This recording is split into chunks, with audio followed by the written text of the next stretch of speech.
Renny, sabi nga nila, swerte daw ang babae pag may supportive na lalaki. Ay mas lalo daw naman swerte ang lalaki kapag ang babae ay madiskarte. Swerte ninyong dalawa pag kayong dalawa ang nagkatapat. Tapos tatapatan pa din ng madiskarteng lalaki.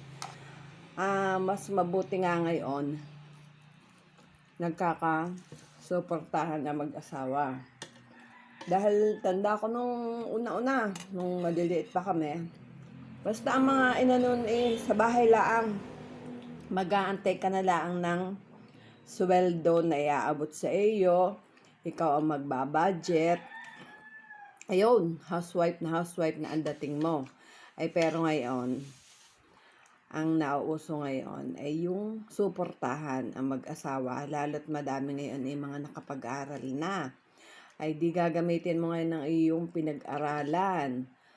At nang kayo magkatulungang mag-asawa, ay sa hirap ngayon ng buhay, pag-iisa ang nakita, ay limit ay talagang kinakapos. O siya, pareho kayong maswerte.